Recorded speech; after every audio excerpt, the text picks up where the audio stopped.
ലോകത്തുള്ള 6 ഡാമുകളിൽ ഒന്ന് പൊട്ടാൻ സാധ്യതയുള്ള ഒരെണ്ണമാണ് മുല്ലപ്പെരിയാർന്ന് UN ഒക്കെ പറഞ്ഞിട്ടുണ്ട് നേരത്തെ തന്നെ. 9 ഡാമുകൾ അല്ലേ? ഇതിന്റെ അടിയിൽ 1,00,000-ഓളം ഫാക്ടറികളുണ്ട്. അതില് പോയിസണസ് ഗ്യാസസും ലിക്വിഡ്സും ഒക്കെ ഉണ്ട്. ഇതെല്ലാം കൂടി ആയിരിക്കും വരുന്നത് അല്ലേ? എല്ലാം തന്നെ എന്തിനാ ആയിരക്കണക്കിന് കെമിക്കൽ ഫാക്ടറീസ് ഉണ്ട്. അതിൽ ഒരെണ്ണം പൊട്ടിയാൽ പോരെ കേരളത്തിലെ 4 കോടി ജനങ്ങളും ജീവനുള്ളതൊക്കെ തീർന്നിട്ടു. ഡാംസ് എന്ന് പറഞ്ഞാൽ തന്നെ ഒരു വാട്ടർ ബോംബാണ്. ഇപ്പൊ ഇന്ന് പണിത് വെച്ച ഡാമായിരുന്നു വിചാരിക്കാം. ആ ഡാം ഒരു വാട്ടർ ബോംബാണ്. ഈ 130 വർഷം പഴക്കത്തിന്റെ കാര്യമൊക്കെ അവിടെ നിൽക്കട്ടെ. ഇന്ന് പണിത് വെച്ചിരിക്കുന്ന ഡാം വെള്ളം നിറച്ചു വാട്ടർ ബോംബാണ്. ഇതൊരു നിസ്സാര സംഭവമൊന്നുമല്ല. മുല്ലപ്പെരിയാർ ആളുകൾക്ക് കേട്ടുമടുത്തു. 62 വർഷമായി ജനങ്ങൾ ഇത് കേൾക്കണത്. 1-2 വർഷമല്ല, 62 കൊല്ലം മുമ്പ് 1 വയസ്സുള്ള ആൾക്ക് ഇപ്പൊ 62 വയസ്സുണ്ട്. അയാൾ അന്നോട്ട് കേൾക്കണതാണ് ഈ സംഭവം, ജനിച്ചപ്പോ മുതൽ. അതുകൊണ്ട് ആളുകൾക്ക് മടുത്തു. പക്ഷേ ഇത് തകർന്നാലോ? കേരളം ചുമക്കുന്ന തമിഴ്നാടിന്റെ കുരിശ് ബ്ലണ്ടർ 999 എന്നൊക്കെയാണ് മുല്ലപ്പെരിയാറിനെ പറ്റി പറയാറ്. മുല്ലപ്പെരിയാറിന്റെ ശരിയായിട്ടുള്ള അവസ്ഥ ഇതുവരെ ജനങ്ങളിലേക്ക് എത്തിയിട്ടില്ല. ഇപ്പൊ പൊട്ടും എന്നും പറഞ്ഞ് കുറെ പേര്, അടുത്തെങ്ങും പൊട്ടത്തില്ല എന്ന് പറഞ്ഞ് കുറച്ച് പേര്. ഇനിയാണെങ്കിൽ ഈ 3 പ്രാവശ്യം ഇത് റെയിൻഫോഴ്സ്മെന്റ് ഒക്കെ നടത്തിയത് കൊണ്ട് റിക്ടർ സ്കെയിൽ 6-ന് മേളിൽ പോയാലേ എന്തെങ്കിലുമൊക്കെ സംഭവിക്കുള്ളൂ, അല്ലെങ്കിൽ വലിയൊരു മഴ വരണം, അങ്ങനെയൊക്കെ പറഞ്ഞ കുറേ പേര്. പക്ഷേ കുറേ വർഷങ്ങളായിട്ട് മുല്ലപ്പെരിയാർ പൊട്ടും എന്നൊരു ഉറച്ച നിലപാടിൽ നിൽക്കുന്ന ഒരാളെ ഞാൻ കണ്ടിട്ടുള്ളൂ. അത് നമ്മുടെ സുപ്രീം കോടതി അഡ്വക്കേറ്റ് ആയിട്ടുള്ള റസൽ ജോയാണ്. Sir, welcome to the show. ഇപ്പോഴും അതേ നിലപാടിൽ തന്നെയാണ് സാറ് ഉറച്ചു നിൽക്കുന്നത്. കഴിഞ്ഞ 2-3 ആഴ്ചത്തെ ഇന്റർവ്യൂസ് ഒക്കെ ഞാൻ അവിടെ ഇവിടെയൊക്കെ കണ്ടായിരുന്നു. എന്താണിപ്പോ? ഇത് എന്റെ നിലപാടല്ലല്ലോ. സയന്റിസ്റ്റുകൾ പറയുന്നു, എഞ്ചിനീയേഴ്സ് പറയുന്നു, അത് ഞാൻ ആവർത്തിക്കുന്നു എന്ന് മാത്രമേ ഉള്ളൂ. പക്ഷെ ഇപ്പൊ ഞാൻ തുടക്കത്തിൽ പറഞ്ഞ പോലെ ഈ റെയിൻഫോഴ്സ്മെന്റ് 3 പ്രാവശ്യം ചെയ്തത് കൊണ്ട് പൊട്ടില്ല എന്നാണല്ലോ സയന്റിസ്റ്റുകളൊക്കെ ലേറ്റസ്റ്റ് ആയിട്ടൊക്കെ അങ്ങനെ ചെയ്യാൻ പറ്റൂല എന്നുള്ളതാണ് സയൻസ്. ഒരു impeccable, infallible, flawless method of repairing ഇല്ല. പിന്നെ ആങ്കറിങ് ചെയ്യുന്നുണ്ട്, പ്ലാസ്റ്ററിങ് ചെയ്യുന്നുണ്ട്, പലതും ഒക്കെ ചെയ്യുന്നുണ്ട്. അതൊന്നും 100% നമുക്ക് വിശ്വസിക്കാൻ പറ്റൂല. പക്ഷേ ഈ മുല്ലപ്പെരിയാറിനെ പറ്റി പറയുമ്പോൾ ഇതൊരു ഗ്രാവിറ്റി ഡാം ആണെന്നും അതുകൊണ്ട് തന്നെ 3 പ്രാവശ്യമായിട്ട് ഇത് ഈ റെയിൻഫോഴ്സ്മെന്റ് ചെയ്തതിൽ ഓരോ കാര്യങ്ങളും എടുത്തെടുത്ത് ഇതിന്റെ എഞ്ചിനീയേഴ്സ് ഒക്കെ പറയുന്നുണ്ട്. അപ്പോൾ ഒരു 3 കാര്യങ്ങൾ ഇങ്ങനെ പറയുന്നത്, ഉള്ളിൽ കൂടി പില്ലർ ഇട്ടിട്ട് എന്തൊക്കെയോ അതിന്റെ, അതായത് എഞ്ചിനീയറിംഗ് പ്രഷർ ഗ്രൗട്ടിങ് ചെയ്യണമെന്നുള്ളതാണ് ഇവരുടെ സയൻസ്. നമ്മൾ വിശ്വസിക്കുകയാണെങ്കിൽ, അത് ആക്സെപ്റ്റ് ചെയ്യുകയാണെങ്കിൽ പ്രഷർ ഗ്രൗട്ടിങ് ചെയ്യണമെന്നാണ്. അത് ചെയ്യാൻ വന്ന കമ്പനി അത് ചെയ്യാണ്ടാ പോയത്. ചെയ്യില്ല എന്ന് അവർ തീർത്ത് പറഞ്ഞു. കാരണം പ്രഷർ ഗ്രൗട്ടിങ് ചെയ്ത് കഴിഞ്ഞാൽ ഡാം വീഴും. പക്ഷെ ഈ 3 ചെയ്തത് കൊണ്ടിട്ടാണ് ഈ തമിഴ്നാട് വീണ്ടും ഇത്ര അടി ഉയരത്തിൽ വേണമെന്ന് പറഞ്ഞപ്പോൾ സുപ്രീം കോടതി അംഗീകരിച്ചതും തമിഴ്നാടിന്റെ വാദം അംഗീകരിച്ച ഒരു അവസ്ഥയായിരുന്നല്ലോ അന്ന്. അതെ, പക്ഷെ അത് അങ്ങനെ ഒരു സയൻസ് ഇല്ല എന്നും അങ്ങനെ ഒരു പ്രോപ്പർ റിപ്പയർ ചെയ്യാൻ പറ്റത്തില്ല എന്നും കേരളം സുപ്രീം കോടതി പറയണമായിരുന്നു. കേരളം ബാധിച്ചത് ശരിയായില്ല എന്നാണ് പറയുന്നത് അല്ലേ? ചെയ്യാൻ പറ്റില്ല. ഒരു ഡാം കൺസ്ട്രക്ട് ചെയ്തിട്ട് അതിൽ വെള്ളം നിറച്ചു കഴിഞ്ഞാൽ പിന്നെ റിപ്പയറിംഗ് ഒക്കെ പോസിബിൾ അല്ല. അങ്ങനെയാണ്, അതാണ് സയൻസ്. പിന്നെ ചെയ്യുന്നുണ്ടോന്ന് വെച്ചപ്പോൾ കേബിൾ ആങ്കറിങ് ചെയ്തിട്ടുണ്ടോന്ന് വെച്ച് കഴിഞ്ഞാൽ അത് അതിൻ്റെയൊക്കെ നിജസ്ഥിതി അന്വേഷിക്കണം. അതിനെക്കുറിച്ചൊക്കെ അന്വേഷിച്ച റിപ്പോർട്ടൊന്നും സുപ്രീം കോടതിയിൽ വന്നിട്ടൊന്നുമില്ല. ഫേക്ക് റിപ്പോർട്ട്സ് ആണ് സുപ്രീം കോടതിയിൽ വന്നിട്ടുള്ളത്. അതായത് തമിഴ്നാട് സബ്മിറ്റ് ചെയ്തതെല്ലാം ഫേക്ക് റിപ്പോർട്ട്സ് ആണ്. തമിഴ്നാടല്ല, അതായത് ഇത് ഈ 80s ശേഷം കാര്യമായ പണിയൊന്നും നടന്നിട്ടില്ല. 1980s ശേഷം ഒന്നും നടന്നിട്ടില്ല. 80s ചെയ്ത കാര്യങ്ങളാണ് ഇപ്പോഴും ഉള്ളത്. അത് എന്നിട്ട് ഒരു എംപവേർഡ് കമ്മിറ്റി രൂപീകരിച്ചിരുന്നു. എംപവേർഡ് കമ്മിറ്റി സുപ്രീം കോടതി റിപ്പോർട്ട് ചെയ്തിരുന്നു. അത് ഫേക്ക് ആണെന്നും അൺസയന്റിഫിക് ആണെന്നും മാനിപ്പുലേറ്റഡ് ആണെന്നും പ്രൂവ് ചെയ്യാനുള്ള എല്ലാ കാര്യങ്ങളും സുപ്രീം കോടതിയിൽ ഹാജരാക്കിയിട്ടുണ്ട്. സാറ് ചെയ്തിട്ടുണ്ട്. അപ്പോൾ ഈ കേരള ഗവൺമെന്റ് ഇപ്പം എന്താ ഈ കേസിൽ പറയുന്നത്? കാരണം കഴിഞ്ഞ പിണറായി സർക്കാർ ഇരുന്ന സമയത്തും അല്ലെങ്കിലും അതിനുശേഷമൊക്കെ പല അഭിപ്രായങ്ങളാണല്ലോ പറയുന്നത്. നമ്മൾ ഡാം പൊട്ടാൻ പോകുന്നു എന്ന് പറഞ്ഞാൽ തന്നെ ആക്ഷൻ എടുക്കുന്ന ഒരു സമയം വരെ ഉണ്ടായിരുന്നു. ആരും ഇങ്ങനെ പറഞ്ഞ് പരത്തരുതെന്നൊക്കെ പറഞ്ഞിട്ട്. അത് പിന്നെ ആ സർക്കാരിന് തന്നെ അത് മാറ്റി പറയേണ്ടി വന്നു. കാരണം അന്ന് ഒരു സംഭവം ഉണ്ടായി, ഡാമിൽ പ്രശ്നങ്ങൾ ഉണ്ടാവാൻ സാധ്യതയുണ്ട്, വിള്ളലൊക്കെ കണ്ടുപിടിച്ചതോടുകൂടി അതും കൂടി മാറ്റി പറഞ്ഞു. ഇപ്പോഴത്തെ സർക്കാരിൻ്റെ നിലപാട് എന്താണ്? പുതിയ സർക്കാരിൻ്റെ? കേരള സർക്കാർ നാളിതുവരെയൊക്കെ ഒരേ നിലപാടായിരുന്നു. പക്ഷെ ഇപ്പം ഞാൻ കഴിഞ്ഞ ദിവസം മുഖ്യമന്ത്രിയെ കണ്ടായിരുന്നു. അപ്പോൾ പറഞ്ഞത് ഈ ഡാം ഇനി ഡീകമ്മീഷൻ ചെയ്യാൻ വേണ്ട നടപടികൾ സ്വീകരിക്കാൻ കേരള സർക്കാരിൻ്റെ ഭാഗത്ത് നിന്ന് എന്താണോ ചെയ്യേണ്ടത് ചെയ്യും എന്ന് തന്നെ പറഞ്ഞു. ചെയ്യാൻ സമ്മതിച്ചു. അങ്ങനെയാണെങ്കിൽ പുതിയ വിജയ് മുഖ്യമന്ത്രി അവിടെ എങ്ങനെയാണ് തമിഴ്നാട്ടിൽ? അതും ഇപ്പം ഞാൻ ആ മുഖ്യമന്ത്രിയെ കണ്ടെന്ന് പറഞ്ഞില്ലേ, കേരള മുഖ്യമന്ത്രി. അടുത്തതായിട്ട് തമിഴ്നാട്ടിലെ കർഷക സംഘടനകളും അവിടുത്തെ ചില പ്രധാനപ്പെട്ട ആൾക്കാരും എല്ലാവരും കൂടി വിജയുടെ അടുത്ത് തന്നെ എത്തിക്കാനുള്ള ഒരു ശ്രമം നടത്തുന്നുണ്ട്, അപ്പോയിൻമെൻറ്റ് ചോദിച്ചിട്ട്. അപ്പോൾ നമ്മുടെ ഇവിടുത്തെ കാര്യങ്ങൾ കഴിഞ്ഞാൽ ഉടനെ തമിഴ്നാട് CM-നെ കാണും. അത് കഴിഞ്ഞ് പ്രധാനമന്ത്രിയെയും കാണുന്നുണ്ട്. പ്രധാനമന്ത്രിയെ അഡ്രസ്സ് ചെയ്തുകൊണ്ട് ഒരു ഗ്ലോബൽ പ്ലാറ്റ്ഫോം ഉണ്ട്, change.org എന്ന് പറഞ്ഞ പ്ലാറ്റ്ഫോമിൽ ഞാനൊരു പെറ്റീഷൻ ഇട്ടിട്ടുണ്ട് നമ്മുടെ പ്രധാനമന്ത്രിയെ അഡ്രസ്സ് ചെയ്തുകൊണ്ട്. അതൊരു എൻവയറമെൻ്റൽ മാറ്റർ ആയതുകൊണ്ട് ലോകത്തിൻ്റെ വിവിധ ഭാഗങ്ങളിൽ നിന്ന് പല ആൾക്കാരും അതിൽ സപ്പോർട്ട് ചെയ്ത് സൈൻ ചെയ്തിട്ടുണ്ട്. നമ്മുടെ മുൻ ഗവർണർ ആരിഫ് മുഹമ്മദ് ഖാൻ അദ്ദേഹവും ആ പെറ്റീഷനിൽ സൈൻ ചെയ്തിട്ടുണ്ട് വിത്ത് എ പോസിറ്റീവ് കമൻറ്റ്. അങ്ങനെ ഒത്തിരി ആൾക്കാർ, ഒത്തിരി പ്രഗത്ഭരായ ആൾക്കാരെല്ലാം ആ പെറ്റീഷനെ സപ്പോർട്ട് ചെയ്ത് ഒപ്പിട്ടിട്ടുണ്ട്. അപ്പോൾ അത് പ്രധാനമന്ത്രിയുടെ അടുത്ത് കൊണ്ടുപോകണമെന്നൊന്നുമില്ല. പ്രധാനമന്ത്രിക്ക് അറിയാം, പ്രധാനമന്ത്രിയുടെ ഇൻ്റലിജൻസ് സംവിധാനങ്ങളെല്ലാം ഇതൊരു ഗ്ലോബൽ പ്ലാറ്റ്ഫോമിലുള്ള പെറ്റീഷൻ ആയതുകൊണ്ട് നിരന്തരം നിരീക്ഷിച്ചുകൊണ്ടിരിക്കുന്നതെന്നാണ്. പക്ഷെ കേരളത്തിൽ 4 കോടി ജനങ്ങളുണ്ട്, ആകെ 20 ലക്ഷം പേരെ അതിൽ ഒപ്പിട്ടിട്ടുള്ളൂ. അറ്റ്ലീസ്റ്റ് 1/4 ഒരു കോടിയെങ്കിലും ഒപ്പിട്ടാലാണ് അത് കേരളത്തിലെ ജനങ്ങളുടെ ഒരു ആവശ്യമായിട്ട് പ്രധാനമന്ത്രിക്ക് തോന്നുള്ളൂ. അപ്പോൾ അതിനുള്ള ഒരു ശ്രമം നടക്കുന്നുണ്ട്. ഈ ചാനലിൽ അതൊന്ന് പറയണം. change.org advocate Russell Joice petition എന്ന് വെറുതെ ഗൂഗിളിൽ അടിച്ചു നോക്കിയാൽ ഈ പെറ്റീഷൻ വരാറുണ്ട്. എല്ലാവരും അതിലല്ലേ സൈൻ ചെയ്യണം എന്നാണ് പറയുന്നത്. അതായത് save Kerala from Mullaperiyar dam disaster എന്നുള്ള ഒരു ക്യാപ്ഷൻ അടിച്ചു കൊടുത്താലും മതി, അല്ലെങ്കിൽ change.org പോയി ചെയ്താലും മതി. അതിൽ നിങ്ങളുടെ ഇമെയിൽ ID വെച്ചിട്ട് സൈൻ ചെയ്യാം. അപ്പോൾ എല്ലാവരും സൈൻ ചെയ്യുക, മറ്റുള്ളവരോട് സൈൻ ചെയ്യാൻ പറയുക. അങ്ങനെ ഇപ്പോൾ 20 ലക്ഷം പേര് ഒപ്പിട്ടിരിക്കുന്ന ഈ പെറ്റീഷൻ 1 ലക്ഷം ആക്കുക. അപ്പോൾ ഒരു ഇൻ്റർനാഷണൽ അറ്റൻഷൻ കിട്ടും. അതാണ് നമ്മുടെ പ്രധാനമന്ത്രിക്ക് മാത്രമല്ല, ഇങ്ങനെ കേരളത്തിലൊരു പ്രശ്നമുണ്ടെന്നും അതിന് പ്രധാനമന്ത്രിയെ അഡ്രസ്സ് ചെയ്ത ഒരു പെറ്റീഷൻ ഉണ്ടെന്നും അതിൽ 1 കോടി ആളുകൾ ഒപ്പിട്ടിട്ടുണ്ടെന്നും വന്നാൽ അതൊരു ഇൻ്റർനാഷണൽ അറ്റൻഷൻ കിട്ടുന്ന കാര്യമായിരിക്കും. പ്രധാനമന്ത്രിക്ക് ഇടപെട്ടേ മതിയാവൂ എന്ന് വരും. അപ്പോൾ എന്നെ കേൾക്കുന്ന കേരളത്തിലെ ജനങ്ങൾ ഒരു ഇമെയിൽ ID വെച്ചിട്ട് അതിലെല്ലാവരും ഒപ്പിടണം എന്നാണ് എൻ്റെ ഒരു, ഈ ചാനലിനെ കേൾക്കുന്ന എല്ലാവരോടുള്ള എൻ്റെ ഒരു അപേക്ഷ. അതുമാത്രമല്ല, ലോകത്തുള്ള 6 ഡാമുകളിൽ ഒന്ന് പൊട്ടാൻ സാധ്യതയുള്ള ഒരെണ്ണമാണ് മുല്ലപ്പെരിയാർന്ന് UN ഒക്കെ പറഞ്ഞിട്ടുണ്ട് നേരത്തെ. 9 ഡാമുകൾ അല്ലേ? ഓക്കെ. അപ്പോൾ ഇത് നമ്മൾ കുറച്ച് വർഷങ്ങൾ UN പറഞ്ഞിരിക്കുന്നത് 100 ഡാംസിൽ 1. അതിന് മുമ്പുള്ള പല പഠനങ്ങളിലും പൊട്ടാൻ സാധ്യതയുള്ള 9 ഡാമുകളിൽ ഒന്നാണെന്ന് പറഞ്ഞു. അപ്പോൾ നമ്മളൊരു 100 വർഷം ചരിത്രത്തിലേക്ക് പോകുമ്പോൾ 1887 മുന്നേ ആയിട്ടാണ്. ഇപ്പോൾ ഒരു ചെന്നൈയിലെ ഒരു വരൾച്ചയും അല്ലെങ്കിൽ വെസ്റ്റേൺ ഗട്ട്സിൻ്റെ ഇപ്പുറത്തുള്ള കേരളത്തിൽ ധാരാളം മഴയും കിട്ടുന്ന സമയത്ത് ചെന്നൈയിൽ വരൾച്ച മൂലം ഒരുപാട് ആളുകൾ മരിക്കുകയും അതിനോടനുബന്ധിച്ചാണ് ഈ ഒരു ഡാം കൺസ്ട്രക്ഷൻ വരുന്നതും നമ്മൾ വെള്ളം കൊടുക്കാൻ തയ്യാറാവുന്നതും പിന്നെ വർഷങ്ങൾക്ക് ശേഷം കറണ്ട് ഉൽപ്പാദിപ്പിക്കുന്നതും അത് തമിഴ്നാട്ടുകാർക്ക് എടുത്തുകൊണ്ട് പോകാൻ സമ്മതിച്ചതൊക്കെ. പക്ഷേ അന്ന് മുതൽ ഈ കമ്പം, തേനി, മധുര ആ പ്രദേശങ്ങളിൽ നന്നായി അഗ്രികൾച്ചറൊക്കെ ഫ്ലറിഷ് ചെയ്യും. തമിഴ്നാട്ടുകാർ ഇപ്പോഴും തെറ്റിദ്ധരിക്കപ്പെട്ടതുകൊണ്ടല്ലോ ഇത്രയും പ്രശ്നം എതിരുണ്ടാവുന്നത്. കാരണം അവരുടെ ഒരു വിചാരം നമ്മൾ ഈ ഡാം ഇങ്ങനെ ഡീകമ്മീഷൻ ചെയ്യാൻ പോവുകയാണെങ്കിൽ അവർക്ക് പിന്നെ വെള്ളം കിട്ടില്ല, അല്ലെങ്കിൽ ഈ കമ്പം, തേനി, മധുര അവിടെയുള്ള അഗ്രികൾച്ചറൊക്കെ സ്പോയിലാവും. ആ ഒരു തെറ്റിദ്ധാരണയില്ല. അപ്പോൾ തമിഴ് വംശജരെ അവരെ നമ്മൾ പറഞ്ഞ് വിശ്വസിപ്പിക്കുകയല്ലേ ശരിക്കും ചെയ്യേണ്ടത്. നമ്മുടെ മുഖ്യമന്ത്രിയും അവരുടെ മുഖ്യമന്ത്രിയൊക്കെ കൂടെ ഒരുമിച്ചിരുന്ന് ചർച്ച ചെയ്യേണ്ട ഒരു ടോപ്പിക്കല്ലേ ഇത്, കോടതിയിൽ പോകുന്നതിനേക്കാളും. അങ്ങനെയല്ലേ ഇത് ചെയ്യേണ്ടത്? അല്ല, ഇത് അവരെ പറഞ്ഞ് മനസ്സിലാക്കണം. ഇത് ജീവനും വെള്ളവുമായിട്ടുള്ള ഒരു പ്രശ്നമാണ്. അതെ. അപ്പോൾ എപ്പോഴും ജീവനല്ലേ മുൻതൂക്കം. അത് അവരെ പറഞ്ഞ് മനസ്സിലാക്കണം. അതൊന്ന്. പിന്നെ ഈ പറയുന്ന വരൾച്ചയൊന്നും അവിടെ ഇല്ല. ഇപ്പൊ അതൊക്കെ മാറി. ഇപ്പൊ മാറിയതല്ല, പണ്ടുമില്ലായിരുന്നു. പണ്ടുമില്ല. ബ്രിട്ടീഷുകാരുടെ കാലത്തും അവിടെ കൃഷി ചെയ്ത് തന്നെ ആൾക്കാർ ജീവിച്ചുകൊണ്ടിരുന്നത്. പിന്നെ ഇതുപോലെ ഒരു കാർഷിക വിപ്ലവം നടന്നിട്ടില്ല എന്ന് മാത്രമേ ഉള്ളൂ. ഏറെ ഏരിയ ഉപയോഗപ്പെടുത്തി ഒരു വലിയ കാർഷിക വിപ്ലവം ഉണ്ടാക്കി വെച്ചിട്ടുണ്ട്.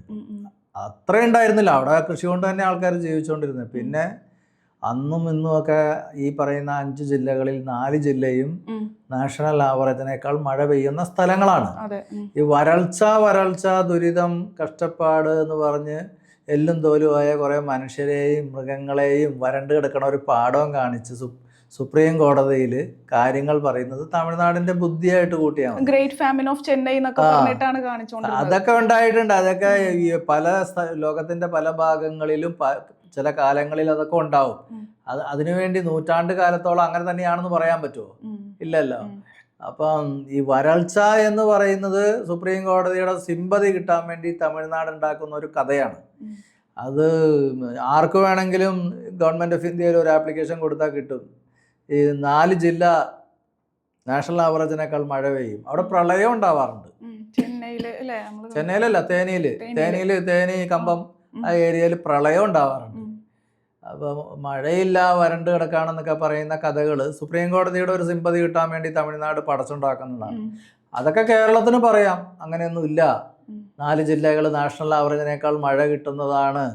കൃഷിക്ക്, എല്ലാ കൃഷിക്കും വെള്ളം ആവശ്യമില്ല, ഒരു കൃഷിക്കാണ് വെള്ളം ആവശ്യമുള്ളൂ എന്നൊക്കെ കേരള സർക്കാരിന് പറയാം. എന്താ പറയാത്തത്? പിന്നെ അത് മാത്രല്ല, അവരിപ്പോ സ്റ്റോർ ചെയ്യണമെന്നാണ് കേട്ടത്. ഇത്ര അടിക്ക് 145 അടിക്ക് മേലെ വെള്ളം കിട്ടിയിട്ട് അതൊക്കെ സ്റ്റോർ ചെയ്ത് വെക്കുകയാണെന്ന് 10 ദിവസത്തേക്കുള്ളത് കണക്കിലൊക്കെ, അങ്ങനെയൊക്കെ കേട്ടിട്ടുണ്ട്. ഇതൊക്കെ അവിടെ നിന്ന് ഇവിടെ നിന്നുള്ള വിവരങ്ങളാണ്. ശരിക്കും നമുക്കൊരു വാലിഡ് ആയിട്ടുള്ള എവിഡൻസോ കാര്യങ്ങളോ ഒന്നും കിട്ടുന്നില്ല. സ്റ്റോറേജ് ടാങ്ക് ആണ് മുല്ലപ്പെരിയാർ ഡാം എന്ന് പറഞ്ഞാൽ തമിഴ്നാട്ടുകാർക്ക് ഒരു സ്റ്റോറേജ് ടാങ്ക് മാത്രമാണ്. അത് ഏപ്രിൽ മാസത്തിലേ അവർക്ക് വെള്ളം ആവശ്യമുള്ളൂ കൃഷിക്ക്. ബാക്കി സമയത്തൊന്നും അവർക്ക് വെള്ളം ആവശ്യമില്ല. ഒരു പ്രാവശ്യത്തെ കൃഷിയിൽ നിന്നാണ് 50,000 കോടി ഉണ്ടാക്കുന്നത്. കാരണം വെച്ചാൽ ഈ ഏരിയ ഒരുപാട് വൈഡാണ്, വാസ്റ്റ് ഏരിയ ആണ്. 2 ജില്ല ചേർത്ത് വെച്ചാൽ ഒരു കേരളം ആവും. അത്ര ഏരിയയിലാണ് ഈ കൃഷി എന്ന് പറയുമ്പോൾ. ഒരു പ്രാവശ്യം കൃഷി ചെയ്യുന്നത് തന്നെ വലിയ ലാഭം ഉണ്ടാക്കുന്നുണ്ട്. ഏപ്രിൽ മാസത്തിലാണ് അവർക്ക് കൃഷിക്ക് വെള്ളം ആവശ്യമുള്ളൂ. ബാക്കിയുള്ള സമയത്തൊന്നും അവർക്ക് വെള്ളം ആവശ്യമില്ല. പിന്നെ അവർ ഇടക്കിടക്കൊക്കെ എന്തെങ്കിലും മറ്റു പർപ്പസുകൾക്ക്, ഇപ്പം ഈ വെള്ളം മറ്റേ ചെന്നൈ വരെ ഇപ്പോൾ ആളുകൾ കുടിക്കുന്നുണ്ട്. നല്ല വെള്ളമല്ലേ? നമ്മൾ കുടിക്കുന്ന വെള്ളത്തെക്കാളും നല്ലതാണ് ഫോറസ്റ്റിലുള്ള വെള്ളം. ഒരു മാലിന്യങ്ങളും ഇല്ല, പെസ്റ്റിസൈഡ്സ് ഇല്ല, ഒന്നുമില്ല. നല്ല ശുദ്ധമായ വെള്ളമാണ് നമ്മൾ തമിഴന്മാർക്ക് കൊടുക്കുന്നത്. അതിനൊരു നന്ദിയൊക്കെ അവർക്ക് വേണം. അത് മാത്രല്ല, ഈ നമ്മൾ കുടിക്കുന്ന മോശം വെള്ളം അതും ആലോചിക്കണം. പിന്നെ പണ്ട് ഇങ്ങനെ 1 ഏക്കറിന് 5 രൂപയ്ക്കാണ് കൊടുത്തിരുന്നത്. പിന്നെ അത് 1900 നമുക്ക് കേരളം ഉണ്ടായപ്പോഴേക്കും പിന്നെ അത് 30 രൂപ എന്തോ ആക്കി എന്നൊക്കെ പറഞ്ഞു. ഇപ്പോഴും ഇങ്ങനെ തന്നെയാണോ? അതായത് 2.5 ലക്ഷം രൂപയോ എന്തോ മാത്രമാണ് നമുക്ക് റെന്റ് തരുന്നത് ഈ മുല്ലപ്പെരിയാറിന്റെ? ഒന്നുമില്ല, ഒന്നും മേടിച്ച് വെക്കുന്നു. വെള്ളം കൊടുക്കുന്നതിനും ഇലക്ട്രിസിറ്റി കൊടുക്കുന്നതിനും ഒന്നും ഇപ്പൊ പൈസ തരുന്നില്ല. പൈസയൊക്കെ അവർ തരാൻ റെഡിയാണ്, മേടിച്ച് വെക്കുന്നില്ല. എന്താണ് അപ്പൊ ഇതിന്റെ ഒരു പ്രശ്നം? അപ്പൊ വർഷങ്ങളായിട്ട് പൈസ മേടിക്കുന്നില്ല. ആ പൈസ മേടിച്ചിട്ടും വലിയ കാര്യമൊന്നുമില്ല. 50,000 കോടി രൂപ ലാഭം ഉണ്ടാക്കുന്ന കൃഷിയിൽ നിന്ന്, പിന്നെ 468 കോടി രൂപയുടെ ഇലക്ട്രിസിറ്റി ഉൽപ്പാദിപ്പിക്കുന്നു, പിന്നെ വീടാന്തരം വെള്ളം കൊടുത്ത് മീറ്റർ വെച്ച് പൈസ വാങ്ങുന്നു, ഇൻഡസ്ട്രിക്ക് പൈസ വാങ്ങുന്നു, ഈ വെള്ളം അങ്ങ് ചെന്നൈ വരെ കുടിക്കാൻ ഉപയോഗിക്കുന്നു. അപ്പോൾ ഭീമമായൊരു ലാഭം ഉണ്ടാക്കുന്ന, അതായത് ട്രില്യൺസ് ആൻഡ് ട്രില്യൺസ് ഡോളേഴ്സ് ഉണ്ടാക്കുന്ന ഒരു സംസ്ഥാനത്തോട് 1 ലക്ഷം 2 ലക്ഷം മേടിച്ച് വെച്ചിട്ട് എന്ത് കാര്യം? മേടിക്കാതിരിക്കുക. അല്ലെങ്കിൽ 10 ലക്ഷമാണ് ലാസ്റ്റ് പറഞ്ഞത്. ആ 10 ലക്ഷം മേടിച്ച് വെച്ചിട്ട് എന്ത് കാര്യം? എൻ്റെ അഭിപ്രായത്തിൽ ആ നാണം കെട്ട പൈസ മേടിക്കുന്നതിലും മേടിക്കാതിരിക്കില്ല. ഇപ്പൊ ഗവൺമെന്റ് കാണിക്കുന്നതന്നെ ശരി, ഒന്നും മേടിക്കണ്ട, അതാ ശരി. മേടിക്കുകയാണെങ്കിൽ കണക്ക് പറഞ്ഞ് കൃത്യമായ പൈസ വാങ്ങണം. അവർ നമ്മുടെ ഇപ്പൊ തമിഴ്നാട് എനർജി സർപ്ലസ് സ്റ്റേറ്റ്, നമുക്ക് ഇലക്ട്രിസിറ്റി ഇല്ല. നമ്മുടെ വെള്ളത്തിൽ നിന്നുണ്ടാക്കുന്ന ഇലക്ട്രിസിറ്റി എങ്കിലും മേടിച്ച് വെക്കാൻ ഇവിടുത്തെ ഗവൺമെന്റിന് കഴിയണം. അത് കഴിയാത്ത ആളുകൾ, നമ്മൾ 10,000 കോടി രൂപയുടെ ഇലക്ട്രിസിറ്റി ഒരു വർഷം വാങ്ങുന്നത്.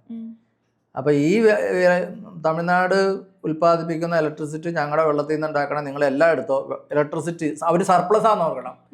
ഇലക്ട്രിസിറ്റി മാത്രം ഇങ്ങോട്ട് മേടിച്ച് വെക്കാൻ കഴിവില്ലാത്ത ഒരു ഭരണകൂടമാണ് ഈ 10 ലക്ഷം മേടിച്ചിട്ട് എന്ത് കാര്യം? ഒരു കാര്യമില്ല. ഇപ്പൊ ഈ മുല്ലപ്പെരിയാറിന്റെ പേരും പറഞ്ഞിട്ടാണ് ഓരോ രാഷ്ട്രീയ പാർട്ടികൾ തമിഴ്നാട്ടിലെ ഓരോ തെരഞ്ഞെടുപ്പ് നേരിട്ടുകൊണ്ടിരുന്നത്. ഇപ്പൊ സ്റ്റാലിൻ ആണെങ്കിലും മുല്ലപ്പെരിയാർ നമ്മുടേതാണ്, തമിഴന്റെ ആണ് എന്നുള്ളതൊക്കെ പറഞ്ഞിട്ട്. ഇപ്പൊ വിജയ് സർക്കാർ എന്തായിരുന്നു പറഞ്ഞിട്ടുണ്ടായിരുന്നു? ഇങ്ങനെ എന്തെങ്കിലും ഉണ്ടായിരുന്നോ അവരുടെ? റിപ്പീറ്റേഷൻ ആണ്. ഇതുവരെയുള്ള മുഖ്യമന്ത്രിമാരെ എന്ത് പറഞ്ഞോ അത് ഒന്നോടെ റിപ്പീറ്റ് ചെയ്യുന്നുള്ളൂ. അദ്ദേഹം കാര്യങ്ങളുടെ നിജസ്ഥിതി പഠിച്ചിട്ടൊന്നും പറഞ്ഞതല്ല, അതിനുള്ള കാലവും ആയിട്ടില്ല. പിന്നെ ഈ ഒരു വിഷയം അത്രയ്ക്ക് അങ്ങോട്ട് ശ്രദ്ധയിൽപ്പെട്ടിട്ടുണ്ടോ എന്നുള്ളതും സംശയമാണ്. അതാണ് ഒരു വിജയനെ എൻലൈറ്റൻ ചെയ്യണം. അതപ്പോൾ എൻ്റെ ഒരു ടാസ്ക് ഞാൻ കാണുന്നുണ്ട്. കാരണം എന്ന് വെച്ച് കഴിഞ്ഞാൽ ഇത് ഡാം തകർന്നു പോയി എന്ന് വിചാരിക്കുക. അല്ല, നമ്മുടെ ഈ ഡാം തകർന്ന നമ്മളെല്ലാരും ഇല്ലാണ്ടാവും, അത് വേറെ കഥ. അതിന്റെ അപ്പുറത്തേക്ക് ഈ കമ്പംതേനി ഇവർക്കൊക്കെ പിന്നെ വെള്ളം കിട്ടുമോ? ഇവരെന്താ അത് അവർക്ക് ചിന്തിക്കാത്ത? വെള്ളം കിട്ടുമെന്ന് വെച്ചാൽ അവർക്ക് അങ്ങനെ വെള്ളത്തിന്റെ ആവശ്യമൊന്നുമില്ല. ഈ പറയണത്രയും ആ. ഒരു പ്രാവശ്യം കൃഷി ചെയ്തില്ല എന്ന് ചേർത്ത് അവിടെ ഒന്നും സംഭവിക്കാൻ പോകുന്നില്ല. അവർക്കൊരു എക്കണോമിക് ലോസ് ഉണ്ടാവും, സാമ്പത്തികമായ ഒരു നഷ്ടം ഉണ്ടാവും. നമ്മുടെ ഈ പണം കൊണ്ട് ഒരു ഇന്ത്യയിലെ മൂന്നാമത്തെ സാമ്പത്തിക ശക്തി ഉള്ള സംസ്ഥാനമായി മാറിയില്ലേ? മനസ്സിലായി? നമ്മുടെ വെള്ളം കൊണ്ട്. അപ്പോൾ അതിൽ നിന്നൊക്കെ ഇച്ചിരി കുറവ് വരും. പക്ഷെ Tamil Nadu is developing every day. എന്താ ഡെവലപ്മെന്റ്, എന്തോരം മൾട്ടിനാഷണൽ കമ്പനീസ് വരുന്നു, എന്തുമാത്രം IT കമ്പനീസ് വരുന്നു, വ്യവസായങ്ങൾ എത്ര വരുന്നു. തമിഴ്നാട് ഭയങ്കരമായിട്ട് ഫ്ലറിഷ് ചെയ്യുന്നുണ്ട്. ഈ ഇതിന്റെ പേരിൽ അഴിമതി കഥകളൊക്കെ കുറെ ഇങ്ങനെ കണ്ടായിരുന്നു. അതിൽ വല്ല വാസ്തവമുണ്ടോ? മുല്ലപ്പെരിയാറിന്റെ പേരിൽ കോടികൾ നമ്മൾ മേടിച്ചു കൊടുത്തു എന്തൊക്കെയോ. എല്ലാ ഡാംസ് ഉണ്ടാക്കി വെക്കുന്ന തന്നെ ഒരു അഴിമതിയാണ്. വൻ പ്രോജക്റ്റൊക്കെ വൻ അഴിമതി തന്നെയാണ്. ഒറ്റയടിക്ക് കുറേ പൈസ പോക്കറ്റിൽ വരും. 84 ഡാംസ് ഉണ്ടാക്കി വെച്ചിരിക്കുന്നു. 84 ഡാംസ് കൊണ്ട് കേരളത്തിന് എന്ത് പ്രയോജനം? ഇലക്ട്രിസിറ്റി ആണെങ്കിൽ പുറത്തുനിന്ന് വാങ്ങുന്നു അല്ലേ? എന്ത് ഡാംസിൻ്റെ പ്രയോജനം? 2018 ഒരു പ്രയോജനം ഡാമിനെ കുറിച്ച് പറയുന്നത് പ്രളയം തടുക്കുന്ന, വെള്ളമൊക്കെ സ്റ്റോർ ചെയ്ത് തടുക്കുമെന്നാണ്. എന്തേ 2018 84 ഡാംസ് ഉണ്ടായിട്ടും കേരളം മുങ്ങിപ്പോയത്?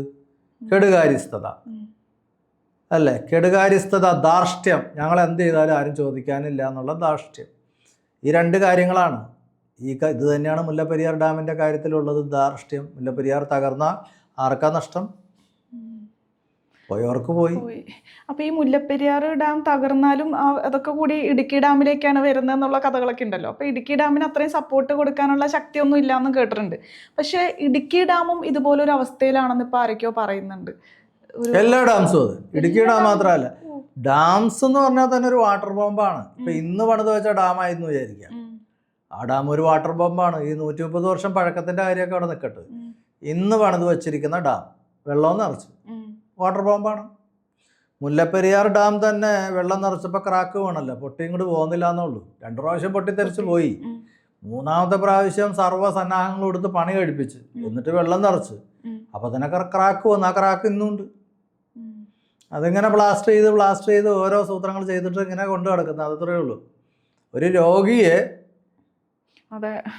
കുറച്ച് ടാബ്ലറ്റ്സ് കൊടുത്ത് അങ്ങനെ ഇഞ്ചക്ഷൻ കൊടുത്ത് മറ്റത് കൊടുത്ത് കൊണ്ട് നടക്കുന്നു. അത്രയേ ഉള്ളൂ. എത്ര നാൾ കൊണ്ട് കിടക്കും? എത്ര നാൾ ഓക്സിജൻ കൊടുക്കും? ഡീകമ്മീഷൻ ചെയ്യാന്ന് മാത്രമേ ഉള്ളൂ ഇതിന്റെ ഒരു പൊളിച്ചു കളയാ. അത് തന്നെ ഡീകമ്മീഷൻ എന്ന് പറഞ്ഞാൽ അതിന്റെ അർത്ഥം അതാണ്, പൊളിച്ചു കളയാണ്. എത്രയും പെട്ടെന്ന് പൊളിച്ചു. ഈ 2 സംസ്ഥാനങ്ങളും കൂടി യോജിച്ച് 2 പേർക്കും കൂടി അങ്ങ് പണിതാ പോരെ? ആരാ യോജിക്കാൻ വരുന്നത്? ഈ വിഷയം പറഞ്ഞുകൊണ്ട് ചെന്നൈയിലേക്ക് ആർക്കെങ്കിലും ചെല്ലാൻ പറ്റുമോ? ടൂറിസ്റ്റായിട്ട് പോവാം. ഈ വിഷയം പറഞ്ഞുകൊണ്ട് ചെന്നൈയിലേക്ക് ഒരാളെ അവർ അടുപ്പിക്കൂല.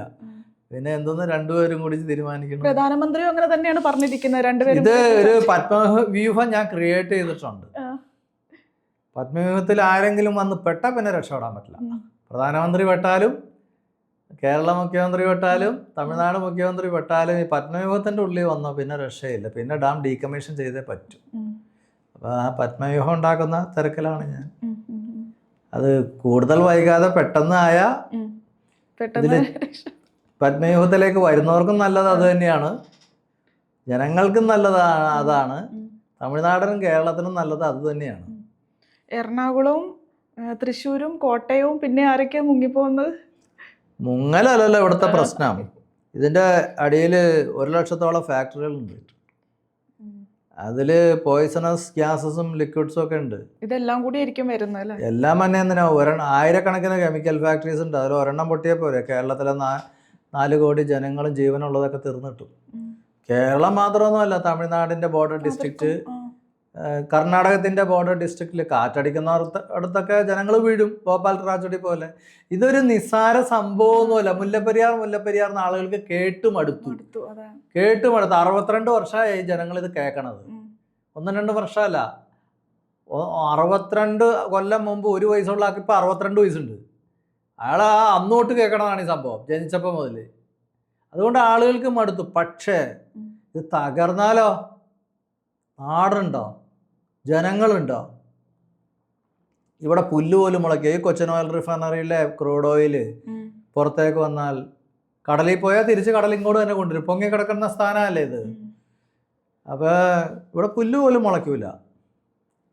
ഇപ്പം ഇതിൻ്റെയൊക്കെ ഒരു പശ്ചാത്തലത്തിൽ നമ്മൾ ഗാഡ്ഗിൽ കമ്മിറ്റി റിപ്പോർട്ടൊക്കെ ഇങ്ങനെ വായിക്കുമ്പോൾ ഓൾറെഡി ഇക്കോളജിക്കൽ സോൺ എന്നൊക്കെ പറഞ്ഞ് പല ഏരിയകളും ഗാഡ്ഗിൽ തിരിച്ചിട്ടുണ്ടായിരുന്നു അന്നേ.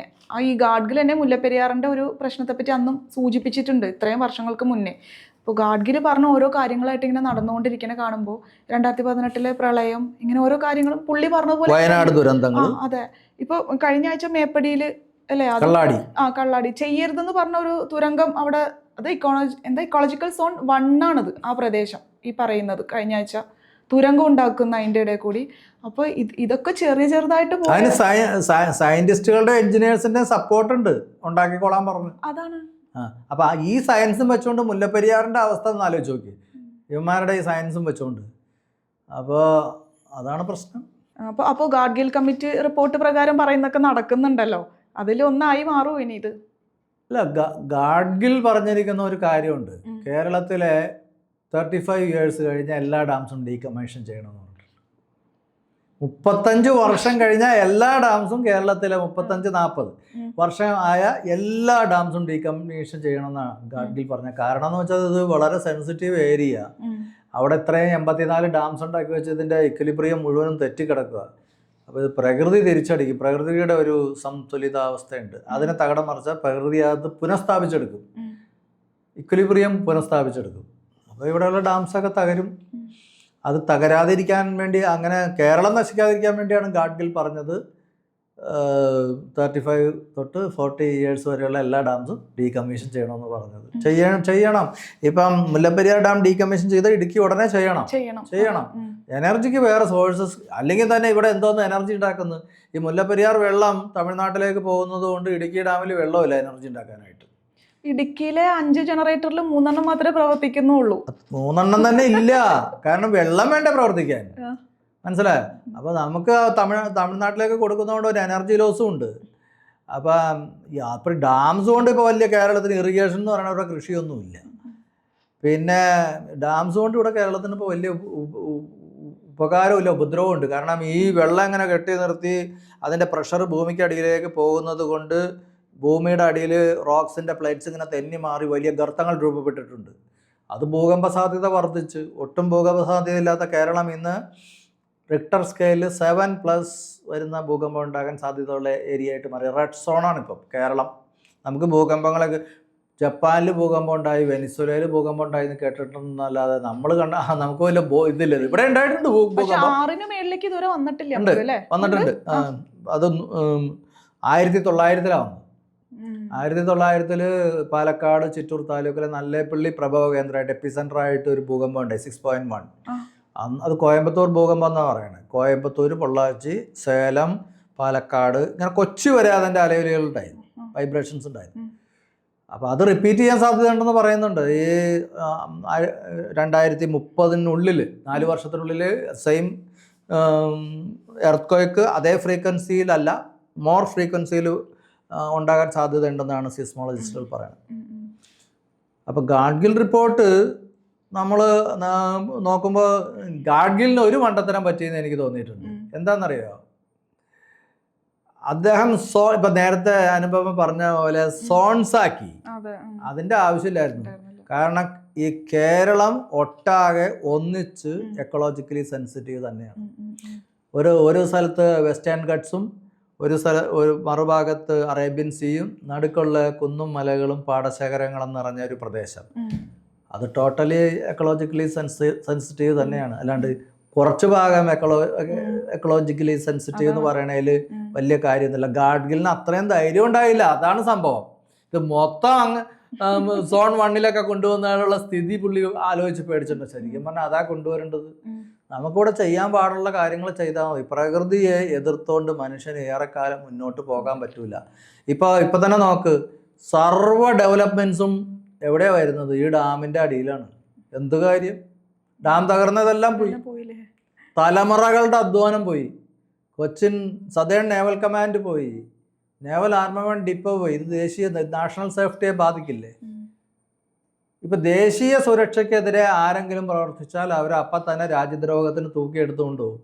ഇവിടെയുള്ള സകലവണ്ണത്തിനെയും കൊണ്ടുപോകണം. ഈ ഡാം അവിടെ വച്ചിരിക്കുകയാണ്. സദേൺ നേവൽ കമാൻഡിൻ്റെയും നേവൽ ആർമമെന്റ് ഡിപ്പോയിൻ്റെയും മേലെ ഡാം പണിത് വെച്ച് അത് പരിപാലിച്ചുകൊണ്ടിരിക്കണം. എല്ലാവരെയും നാഷണൽ സേഫ്റ്റിക്ക് രാജ്യസുരക്ഷയ്ക്ക് എതിരാണെന്ന് പറഞ്ഞ് പൊക്കിയെടുത്ത് കൊണ്ടുപോകണം. ഈ പ്രകൃതിക്ക് വേണ്ടി നടക്കുന്ന കുറെ ആൾക്കാരില്ലേ, പ്രക്ഷോഭങ്ങൾക്ക്, അവരൊക്കെ എവിടെയാണ്? അവരൊന്നും സാറിന്റെ കൂടെ ഇല്ലേ? അതാണ് ഞാൻ ആലോചിക്കേണ്ടത്. അത് അനുപമ ഒരു ഇൻവെസ്റ്റിഗേറ്റീവ് ജേർണലിസം നടത്തിയത് എവിടെ പോയി ഒരു പിടിയില്ല. മതം പറഞ്ഞ എന്തോരം പേര് തുള്ളുന്നു അല്ലേ? സാംസ്കാരിക നായകന്മാർ എന്തുമാത്രം ഉണ്ട് കേരളത്തിൽ. ഇവിടെ എല്ലാവരും സാംസ്കാരിക നായകന്മാർ. ഇവരൊക്കെ എവിടെ പോയി? അത് എനിക്ക് സംശയമാണ്, എങ്ങോട്ടാ പോയേക്കണേ. ഇപ്പൊ മറ്റേ അതിരമ്പള്ളിയിൽ ഇതുപോലെ തന്നെ ഹൈഡ്രോ ഇലക്ട്രിക് പവർ പ്രോജക്റ്റ് ഒരു 30 വർഷങ്ങൾക്ക് മുന്നേ വരാൻ പോയപ്പോൾ ആ നാട്ടുകാരൊക്കെ കൂടി സമ്മതിക്കാണ്ട് ഇപ്പോഴും അത് നടന്നിട്ടില്ല. ഇതുപോലെ ഈ ഡാമിന്റെ ചുറ്റു പരിസരത്ത് മലയാളികൾ ആരും ഇല്ലേ ഇതിനെ പറ്റിയിട്ട്? അല്ല, എനർജിക്ക് അതൊന്നും കേരളത്തിൽ ആവശ്യമില്ല. കേരളത്തിൽ ഇപ്പോൾ സൗരോർജ്ജം ഉപയോഗിച്ച് ഇലക്ട്രിസിറ്റി ഉൽപ്പാദിപ്പിക്കാനുള്ള ആധുനികമായ ടെക്നോളജി ഒക്കെ വന്നിട്ടുണ്ട്. നെടുമ്പാശ്ശേരി എയർപോർട്ട് ഓടുന്നില്ലേ? അതെ, അതിനേക്കാളും ഡെവലപ്ഡ് ആയി. ആ വെച്ചിരിക്കുന്ന സോളാർ പ്ലേറ്റ്സ് ഉണ്ടല്ലോ, അതിനേക്കാളൊക്കെ ഡെവലപ്പ് ചെയ്ത് ഇപ്പൊ വേറെ മെത്തേഡ്സ്, സിമ്പിൾ മെത്തേഡ്സ് ആയി. വെള്ളം വേണമെന്നില്ല അല്ലേ? വെള്ളമൊന്നും വേണ്ട, നമുക്ക് സോളാർ എനർജി മതി. പിന്നെ നമുക്ക് വിൻമിൽസ് വെക്കാം. ഇപ്പൊ അട്ടപ്പാടിയിലൊക്കെ കുറച്ച് വിൻമിൽസ് ഉണ്ട്. അത് അവിടെയൊന്നും അല്ല കൊണ്ടുപോയി വെക്കേണ്ടത്. നമുക്ക് കടലുണ്ട്. കന്യാകുമാരി മുതൽ കാസർഗോഡ് വരെ, മംഗലാപുരം വരെ കടലില്ലേ? നമുക്ക് കടലിൽ വിൻമിൽസ് വെച്ചാൽ മതി. കാറ്റുമുണ്ട്, നന്നായിട്ട് കറങ്ങും.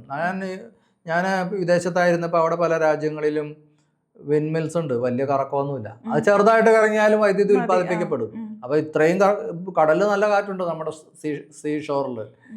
അത് മതി. അതെന്ന് വെച്ച് കഴിഞ്ഞാൽ നമുക്കിവിടെ ഗാർഹിക ഉപയോഗത്തിനും വ്യാവസായിക ഉപയോഗത്തിനും കൊടുത്ത് ബാക്കിയുള്ളത് വിൽക്കാൻ മാത്രം കറണ്ട് അതിൽ നിന്ന് ഉൽപ്പാദിപ്പിക്കാൻ പറ്റും. അതാണ് നമ്മുടെ രാജ്യം. റിസോഴ്സസ് ഫുള്ളാണ്. പക്ഷെ ഇവിടെ അഡ്മിനിസ്ട്രേഷനാണ് മോശം. 35 വർഷത്തിൽ കൂടുതൽ ഒരു ഡാം വെക്കാൻ പാടില്ല എന്നാണ് ഗാഡ്ഗിൽ സാർ പറഞ്ഞിരിക്കുന്നത്. അപ്പോൾ ലോകം മുഴുവൻ എവിടെയെങ്കിലും ഇങ്ങനെ ഡാം തകർന്ന സംഭവങ്ങളൊക്കെ ഉണ്ടായിട്ടുണ്ടോ? ഒത്തിരി ഉണ്ട്. ഇന്ത്യയിൽ തന്നെ 50ഓളം ഡാംസ് തകർന്നിട്ടുണ്ട്. ഗുജറാത്തിൽ ഒരു ഡാമിന്റെ കാര്യം കേട്ടിട്ടുണ്ട്. ഗുജറാത്തിൽ തകർന്നിട്ടുണ്ട്. ഒരു വലിയ ട്രാജഡി ആയിരുന്നു അത്. അതിന്റെ പ്രകമ്പനം ഇവിടം വരെ വന്ന് മുല്ലപ്പെരിയാറിന് എന്തോ വിള്ളല് സംഭവിച്ചെന്നൊക്കെ പറയണ്ടെന്ന്. അതിനെ കുറിച്ച് എനിക്കറിയില്ല.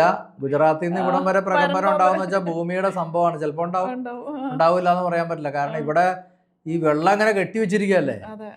ഭൂമിക്ക് അത് ഭയങ്കര ഇറിറ്റേഷൻ ആണ്. ഭൂമിക്ക് അതിന്റെ ഒരു അസ്തിത്വത്തിന് വിരുദ്ധമാണ് ഇതെല്ലാം. ഇപ്പൊ തന്നെ ചൈനയിലെ 3 ഗോർജസ് ഡാമിന്റെ കാര്യം കേട്ടില്ലേ? ഏതാണ്ട് സെക്കൻഡ് കണക്കിന് ഭൂമിയുടെ കറക്കം കുറഞ്ഞു എന്നാണ് പറയുന്നത്. ഭൂമി പോലത്തെ ഒരു ഗോളത്തിൻ്റെ കറക്കം ഒരിച്ചിരിയെങ്കിലും കുറച്ചെങ്കിലും കുറയാന്ന് വെച്ചാൽ വലിയ കോൺസിക്വൻസ് ആണെന്ന് ആളുകൾക്ക് മനസ്സിലാവണം. ഇതൊക്കെ തിരിച്ചടി ഉണ്ടാവും. ഈ 3 ഗോർജസ് ഡാമൊക്കെ എന്നാ തകർന്നു പോകണമെന്ന് ദൈവത്തിനറിയാം. ലിബിയയിൽ എന്താ പറഞ്ഞേ? ലിബിയയിൽ ഒരു ചെറിയ ഡാം, നമ്മുടെ ഡാമിൽ 115 TMC വെള്ളമുണ്ട്. അവിടെ 3 TMC വെള്ളം ഉണ്ടായിരുന്നു. 3 TMC വെള്ളമുള്ള ഒരു ഡാം തകർന്നിട്ട് ഡെർണ എന്ന് പറയുന്ന ലിബിയയിലെ നഗരത്തെ മൊത്തം വലിച്ചുകൊണ്ട് കൊണ്ടുപോയി, കടലിലേക്ക് കൊണ്ടുപോയി മൊത്തം. എന്നിട്ട് അത് തിരിച്ചൊരു സുനാമി ആയിട്ട് വന്ന് ഈ ഡെർണയും അതിന്റെ പ്രാന്തപ്രദേശങ്ങളും എല്ലാം കൂടി ഒന്നാക്കി തുടച്ച് വീണ്ടും പോയി. ആലോചിച്ച് നോക്കേ, നല്ല സുഖമരണമാണ്, പെട്ടെന്ന് തീരും.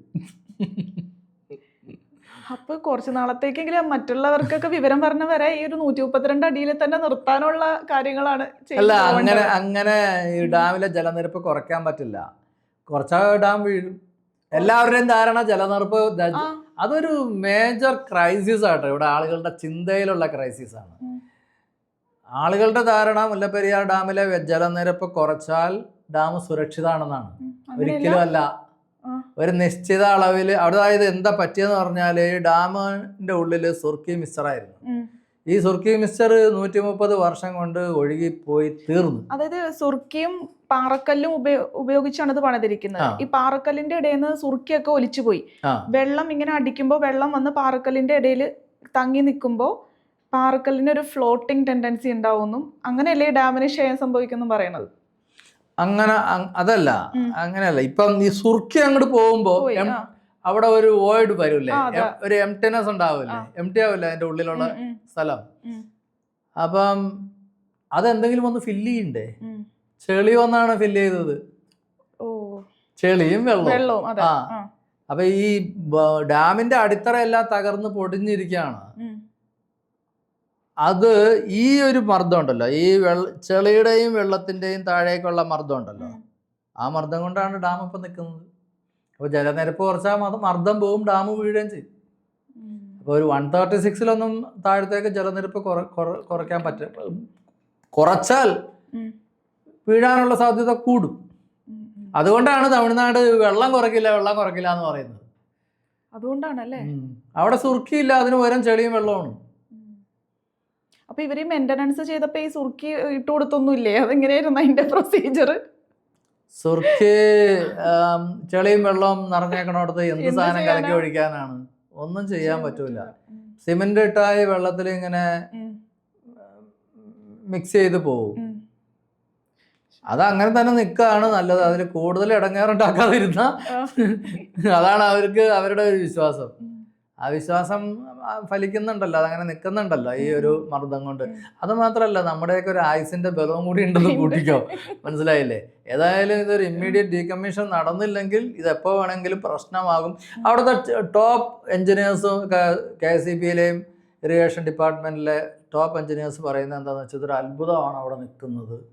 അത് റസലിനെ പോലെയുള്ള ഒരാൾ ഹോണസ്റ്റായിട്ട് ഇതിൻ്റെ ഫ്രണ്ടിൽ ഫൈറ്റ് ചെയ്യാൻ നിൽക്കുന്നതുകൊണ്ട് ദൈവം സൂക്ഷിച്ചിരിക്കുന്ന ഒരു ഡാമാണ് എന്നാണ് അവർ പറയുന്നത്. അത് എനിക്കും തോന്നിയിട്ടുണ്ട്. ഇത് അല്ലെങ്കിൽ അത് പണ്ടേ പോയാനെ. അപ്പോൾ എന്തായാലും ഇനി മുഖ്യമന്ത്രി വിജയനെ കാണാൻ പോവാണ് അല്ലേ? ഇനി അടുത്ത സ്റ്റെപ്പ് അതാണ്. കാരണം നമ്മുടെ ഈ പത്മവ്യൂഹം ഏതായാലും ക്രിയേറ്റ് ചെയ്തിട്ടുണ്ട്. മനസ്സിലായ? അപ്പോൾ പത്മവ്യൂഹത്തിൽ നിന്ന് എളുപ്പം ആരും പുറത്തേക്ക് പോകരുത്. അകത്തേക്ക് ആർക്ക് വേണമെങ്കിലും വെൽക്കമാണ്. അപ്പോൾ ഇപ്പം മുഖ്യമന്ത്രി വന്നിട്ടുണ്ട്. ഇനിയിപ്പോൾ കേരള സർക്കാർ മൊത്തം വരും. തമിഴ്നാട് സർക്കാരിനെയും കൊണ്ടുവരണം. ലാസ്റ്റ് കേന്ദ്ര സർക്കാരിനെ ഈ ഇതിൻ്റെ ഉള്ളിൽ വരുത്തിയാൽ ഒരു സമവായം ഉണ്ടാവും, ഒരു എമിക്കബിൾ സെറ്റിൽമെൻ്റ് ഉണ്ടാവും. അത് നിർബന്ധിതമാണ്, വേറെ ഓപ്ഷനില്ല. ഇവിടെ 2 ഓപ്ഷനേ ഉള്ളൂ. എത്രയും പെട്ടെന്ന് ഒരു എമിക്കബിൾ സെറ്റിൽമെൻ്റ് ഉണ്ടായി ഡാം ഡീകമ്മീഷൻ ചെയ്യുക. നമ്പർ 2, ഡാം പൊട്ടിപ്പോകുക. ഈ നമ്പർ 2 ഏതായാലും നമുക്ക് വേണ്ട. നമുക്ക് എത്രയും പെട്ടെന്ന് ഒരു എമിക്കബിൾ സെറ്റിൽമെന്റ് ഉണ്ടാകണം, അല്ലെങ്കിൽ ഡാം തകരും. അതുകൊണ്ട് കേരള ഗവൺമെന്റ് ഇപ്പോൾ ഉണർന്ന് പ്രവർത്തിച്ചിട്ടുണ്ട്, മുന്നോട്ട് വന്നിട്ടുണ്ട്. ഞാൻ മുഖ്യമന്ത്രിയെ പൂർണ്ണ വിശ്വാസത്തോടെ എടുക്കുന്നുണ്ട്. കാരണം എന്ന് വെച്ചാൽ ഞാൻ മുഖ്യമന്ത്രിക്കും മാറിപ്പോകാൻ കഴിയാത്ത വിധത്തിൽ പ്രകൃതി അല്ലെങ്കിൽ ദൈവം ഇതിൽ ഇടപെട്ടിട്ടുണ്ട്. കാരണം അല്ലെങ്കിൽ 4 കോടി ജനങ്ങൾ വെള്ളത്തിലാണ്. മനസ്സിലായോ? അപ്പോൾ ഇത് പരിഹരിക്കപ്പെടേണ്ട സമയമായി. അതുകൊണ്ട് എല്ലാ കാര്യങ്ങളും പോസിറ്റീവായിട്ട് വരുന്നുണ്ട്. സുപ്രീം കോടതിയാണെങ്കിലും എൻ്റെ കേസിൽ നമ്മുടെ ഭാഗത്ത് നിൽക്കുകയാണ്. ഈ ഡാം 130 വർഷം പഴക്കമായില്ലേ, ഇനി അത് പൊളിച്ചു കളഞ്ഞ് വേറൊരെണ്ണം പണിതുകൂടെ എന്ന് സുപ്രീം കോടതി ചോദിക്കുമ്പോൾ നമുക്ക് ആശ്വാസത്തിനും വകയുണ്ട് അല്ലേ? പരമോന്നത കോടതിയാണ് പറയുന്നത്. അപ്പോൾ അതാണിപ്പോൾ ലാസ്റ്റ് പറഞ്ഞിരിക്കുന്നത്. അതായത് ഈ ഡാം പൊളിച്ചു കളയാതിരിക്കാൻ എന്തെങ്കിലും കാരണമുണ്ടെങ്കിൽ പറഞ്ഞോളൂ, വേറെ ഒന്നും പറയാൻ വേണ്ടി ആരും ഇങ്ങോട്ട് വരണ്ട. വളരെ the directions are very clear. അപ്പോൾ എല്ലാവരും വരേണ്ടി വരും. അല്ല, ഞാൻ ഈ വീഡിയോ അപ്ലോഡ് ചെയ്യണതിന്റെ മുകളിൽ ആ പറഞ്ഞ സാറ് സൈൻ ചെയ്യണമെന്ന് പറഞ്ഞില്ലേ? ഒരുപാട് പേര്, ആകെ 20 ലക്ഷം പേരെ സൈൻ ചെയ്തിട്ടുള്ളൂ. അപ്പൊ അതിനുള്ള എന്തെങ്കിലും എന്നെ കൊണ്ട് ചെയ്യാൻ പറ്റുള്ളൂ. ആ ലിങ്ക് ഇട്ട് കൊടുത്ത് ജനങ്ങളോട് അതിനകത്ത് ഒപ്പിടാൻ പറയും, ഇമെയിൽ ID വെച്ച്. മറ്റുള്ളവരുടെ ഇമെയിൽ ID അവർ തരുവാണെങ്കിൽ അവർക്ക് വേണ്ടി നമുക്ക് ഒപ്പിടാൻ പറ്റും. അപ്പോൾ അതൊരു വലിയ സക്സസ് ആവണം. കാരണം എന്ന് വെച്ച് കഴിഞ്ഞാൽ ഇത് 4 കോടി, ഇത് പ്രശ്നം ഇതാണ്, 4 കോടി ജനങ്ങളുള്ളിടത്ത് 20 ലക്ഷം പേർക്കാണ് ഇത് ആവശ്യം. അപ്പൊ 1 കോടിയെങ്കിലും വേണം. അപ്പൊ അതിനുള്ള എല്ലാം സംഭവിക്കട്ടെ, നല്ലത് മാത്രം നടക്കട്ടെ. അതെ, താങ്ക് യു.